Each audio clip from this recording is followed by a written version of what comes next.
Stacy from the Burbank Animal Shelter. I wanted to talk to you today about a few items that you will need for your pets in case of an emergency.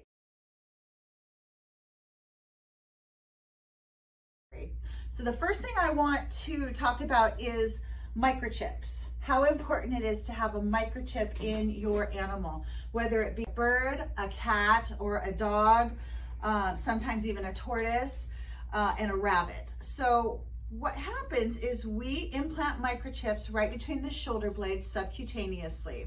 When an animal comes to the shelter or to a veterinarian, they are scanned for a microchip and a number pops up, and then that number is traced back to the chip company that owns that chip, therefore giving us your information. The other important thing to have on your pet is a tag with all of your information. As many phone numbers as will fit, your address, the pet's name. If there's an emergency situation with the pet where it takes insulin or something to that nature, maybe make another tag with that emergency alert as well. It's important that you have a good fitting collar for your cat or your dog or your small dog. That's very important. And it's also important that they have a breakaway collar if it's a cat, just in case they get caught up on something. Although we always teach people to keep their cats indoors and not outdoors where they can be hurt.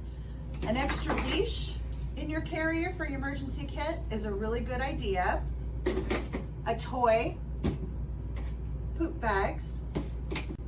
If it's cold weather, maybe a jacket or a life vest, depending on the situation. I always say just put it all in there just in case. A good fitting harness for your small or large dog, or even if your cat, if it walks on a harness. The comforting toy, that's really important, and blankets for comfort, blankets or towels. I also have this handy dandy harness for dogs that have pockets on the side. So if you want to keep things in here like extra leashes or toys or poop bags, that's always a good idea too. It also saves room on your emergency response items. You want to keep a copy of your medical records in your carrier or in the pocket of the animal emergency supplies, and any kind of other phone numbers, whether it be a friend or a family member, that they can be reached if you aren't able to be reached. But vet papers are very important, talking about medications that they're on, keeping a second set of medications in your emergency kit, a small bag of dog food if you have a dog. It can be smaller than this. We always recommend at least 2 weeks of food.